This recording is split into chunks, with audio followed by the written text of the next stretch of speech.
Buenos días, estamos hoy hablando en- desde primera fila con Antonio Gil Aparicio, cineasta emeritense con más de 30 años en el mundo audiovisual. Buenos días, Antonio. Hola, ¿qué tal? Buenos días. Oye, te hago una puntualización que luego me echan la bronca los de mi pueblo. Yo realmente soy de Montermoso, Bueno, nacido en es que yo he Montermoso. leído en varios sitios que eras Sí, emeritense, lo perdona. que pasa es que ya llevo más de 30 años en Mérida, con Vale, lo cual vale, ya vale. soy casi pecholata, soy pecholata totalmente. O Perdona, sea, me, vale. me considero extremeño del norte y del sur, o Y el sea, sur, que universal, el tanto de nivel Montermoso universal, como sí. de Mérida. Bueno, empiézanos contando quién es Antonio Gil Aparicio y cuál es tu trayectoria. Bueno, pues esto sería, sería largo, pero mira, por resumirte un poco, ¿quién es Antonio Gil Aparicio? Bueno, yo siempre me he considerado primero un extremeño que ha querido trabajar siempre desde su tierra, desde hace ya más de 30 años me considero un narrador de historias, ¿no? Un narrador de historias que utiliza en este caso el medio audiovisual o cinematográfico para hacer llegar esas historias al público, al espectador. Desde ese punto de vista, la verdad es que llevo ya, pues eso, más de 30 años dedicado dentro de este sector. Fui uno de los pioneros en montar la primera productora aquí en Extremadura, allá por el año 87, que ya ha llovido. Y desde entonces, la verdad es que, bueno, he querido trabajar desde aquí, desde Extremadura, hacia el mundo, ¿no? Porque yo creo que ahora mismo y sobre todo en las circunstancias que nos rodean hoy día, puedes tener tu ubicación donde quieres vivir en cualquier parte del mundo y desde ahí trabajar para el resto. Y yo, desde ese punto de vista, pues bueno, desde que empecé, como te digo, en el año 87 con la productora, bueno, me he dedicado sobre todo, las líneas de trabajo han sido todo lo que engloba el audiovisual, desde el punto de vista de la publicidad, vídeos educativos. De hecho, uno de los primeros audiovisuales que hicimos fue para el Museo Nacional de Arte Romano, con una animación que se llamaba hace mucho tiempo Una ciudad romana. Te hablo del año 89 aproximadamente, donde todavía las animaciones no se podían hacer como se hacen ahora, pero ya estábamos ahí desde aquí haciendo trabajos de ese tipo, aparte luego de documentales, cortometrajes y televisión, ¿no? Que la verdad es que he tenido la suerte también de que trabajos míos hayan sido reconocidos tanto nacional como internacionalmente en distintos festivales.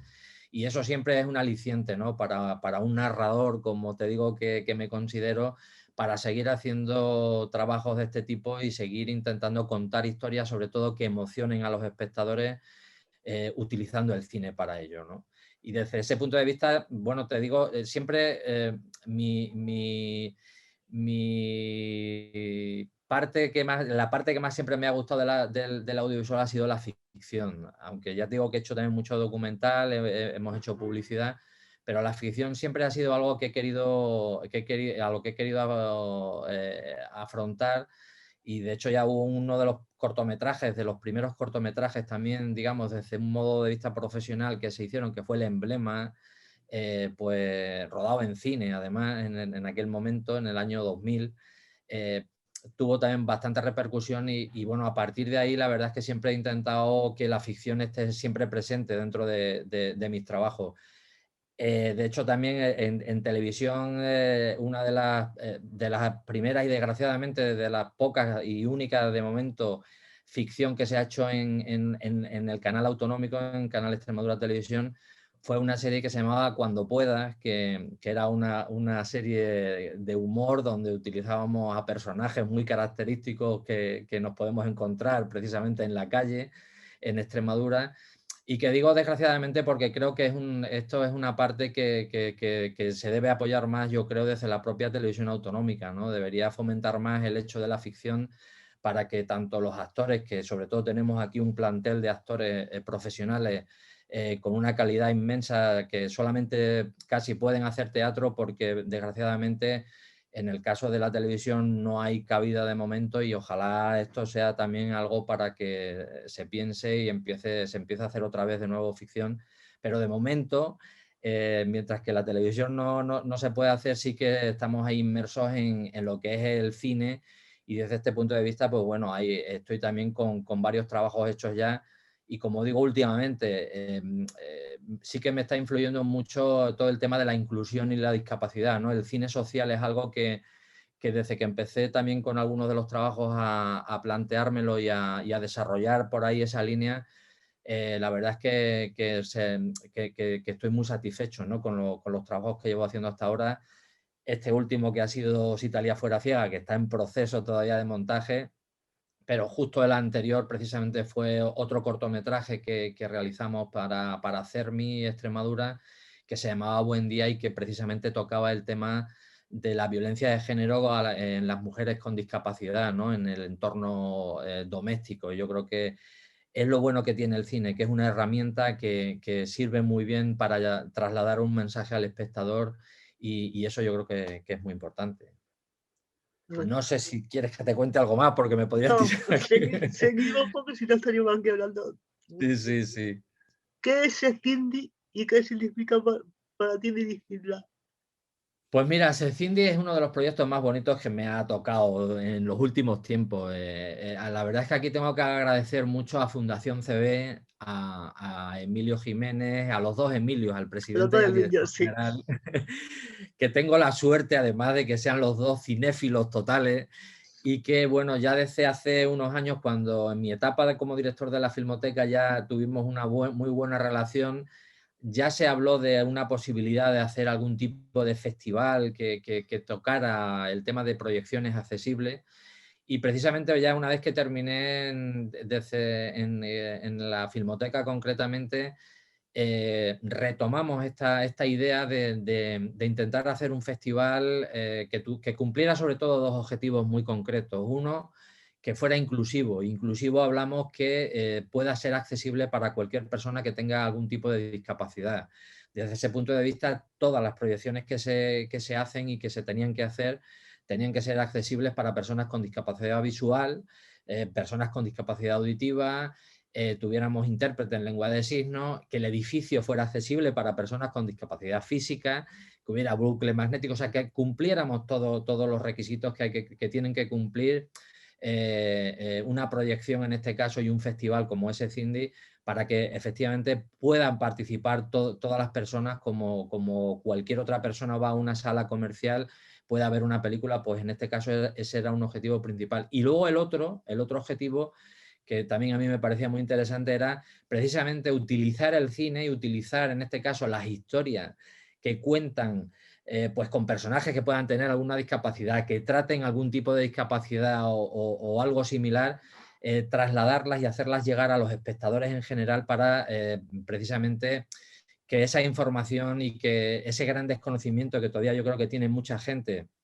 de lo que significa el entorno de la discapacidad y la inclusión, puedan en este caso, tenerlos a través del cine, ¿no? Y yo, claro, desde ese punto de vista, cuando me lo propusieron, dije que sí con los ojos cerrados, porque además unía dos facetas, ¿no? En este caso, la del propio cine, que es de donde vengo, ¿no? Y de donde me encuentro a gusto y donde puedo expresarme.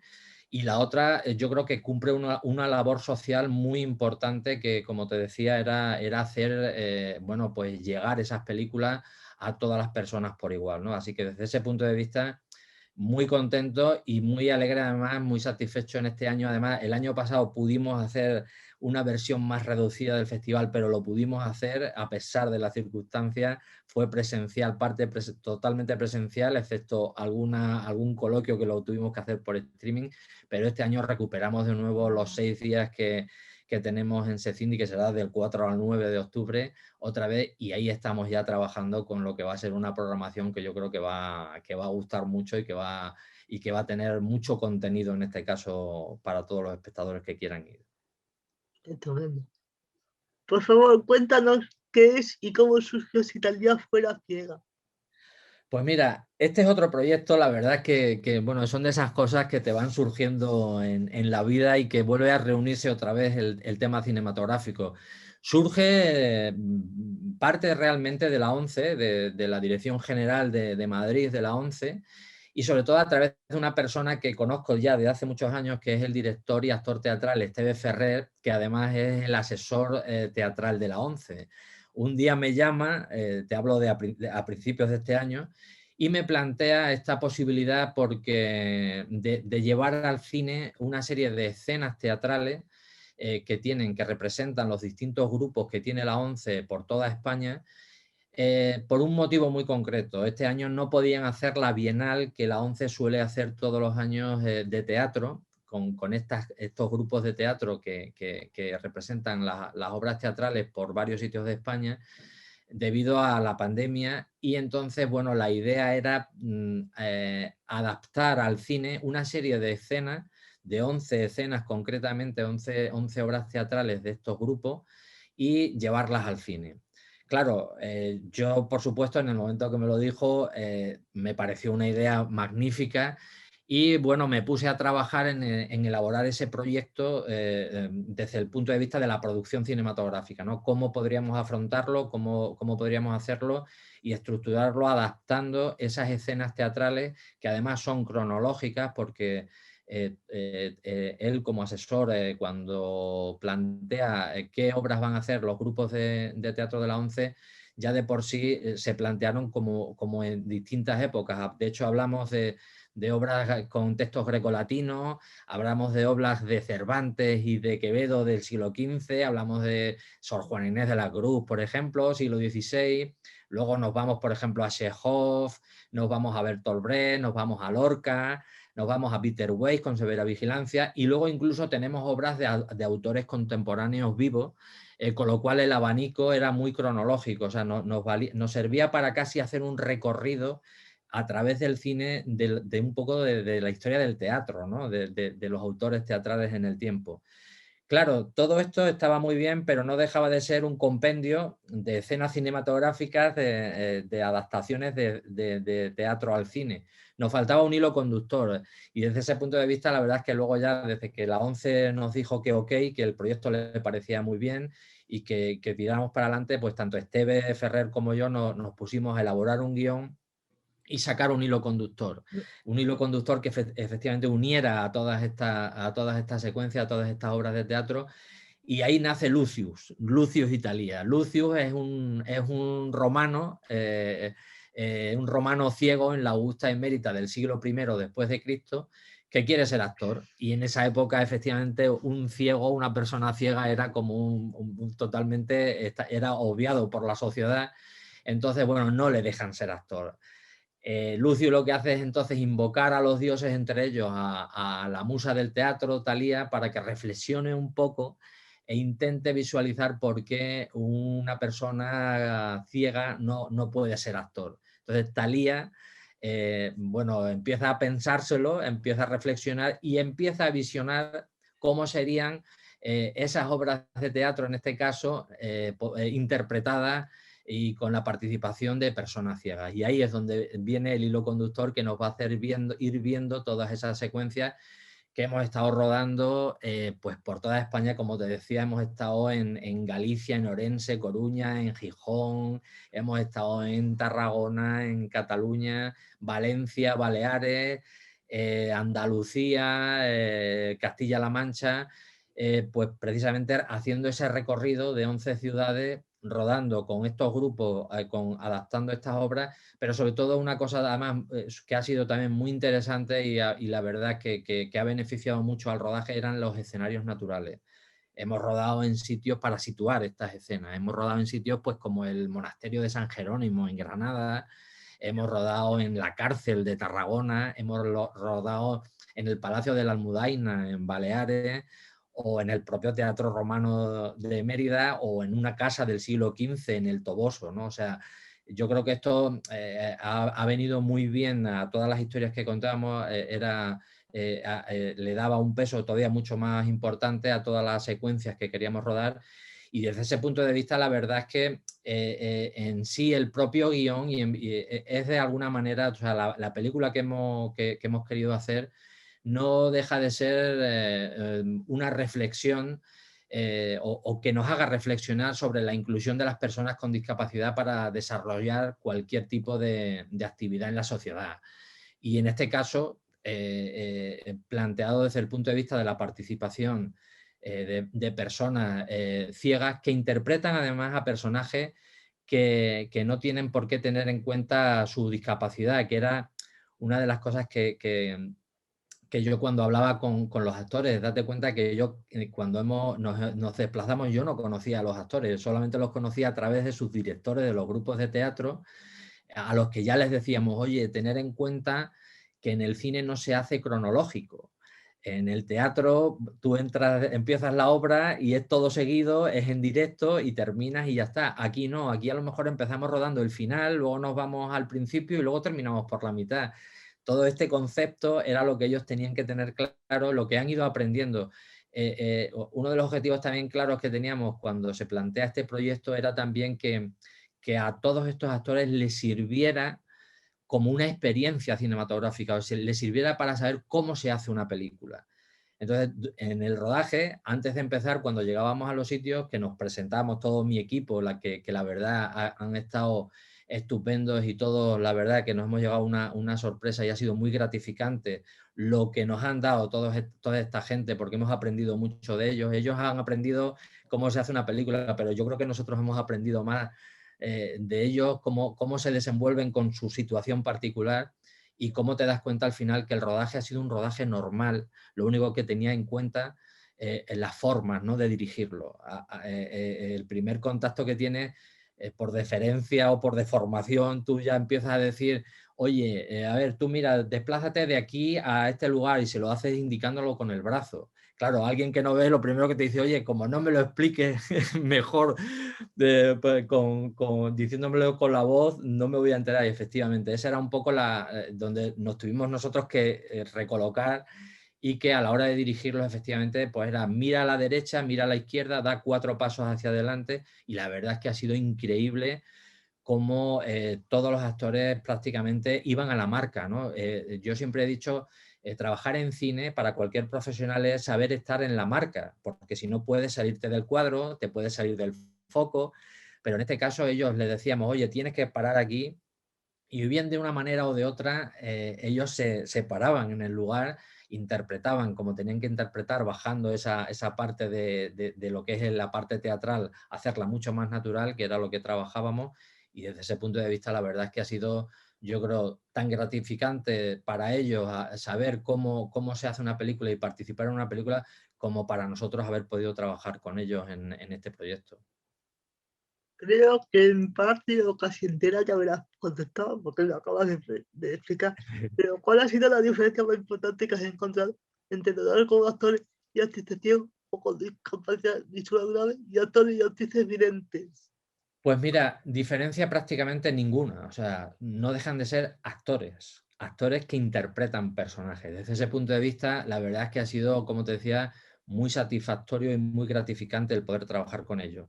Sí que es cierto que tienes que tener en cuenta a la hora de dirigirlo que tienes que hacerlo a través de la voz, a través de darle una serie de connotaciones, o sea, de explicaciones a través de la voz a la hora de que se tuvieran que mover hacia un sitio o hacia otro, o girar la cabeza hacia un sitio o hacia otro. Es la única diferencia, porque evidentemente a alguien que no ve no le puedes dirigir con los gestos, ¿no? Porque no se va a enterar.